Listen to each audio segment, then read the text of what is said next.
দেশে ১১ লাখ মানুষ ডিমেনশিয়া অর্থাৎ ভুলে যাওয়া রোগে ভুগছেন। তাদের প্রায় ৭৫%ই নারী। তবে সমালোচনা ও চক্ষু লজ্জার ভয়ে বিষয়টি আড়াল করেন রোগীরা। ডিমেনশিয়ার যথাযথ চিকিৎসা আবিষ্কার না হওয়ায় নীরব মহামারীর শঙ্কা বিশেষজ্ঞদের।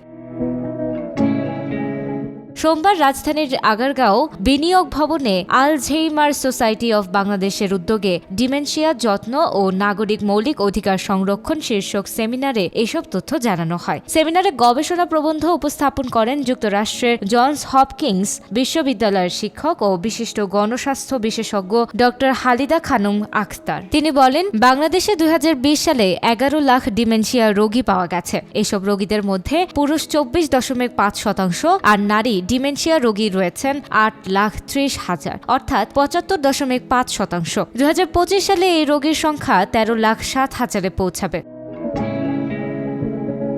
২০১৫ সালের বিবিএস এর ডাটা বলছে, অন্তত ৭২% নারী তাদের স্বামী কর্তৃক নানাভাবে নির্যাতনের শিকার হন। কিশোরীদের মধ্যেও অন্তত ৪২% নানাভাবে নির্যাতনের শিকার হয়ে থাকে। এই নির্যাতন শুধু শারীরিক নয়, মানসিক প্রভাবও ফেলে। নির্যাতনের কথা তারা সহজে ভুলে যেতে পারে না। এমনকি গর্ভবতী নারীকেও নানাভাবে নির্যাতন করা হয়। ডিমেনশিয়া রোগের পেছনে এগুলো খুবই গুরুত্বপূর্ণ প্রভাব তৈরি করে। তিনি আরও বলেন, ২০২০ সালের আমরা যে সংখ্যক ডিমেনশিয়া রোগী পেয়েছি তার মধ্যে মাত্র ১ ভাগ পুরুষ আর বাকি ৩ ভাগই নারী।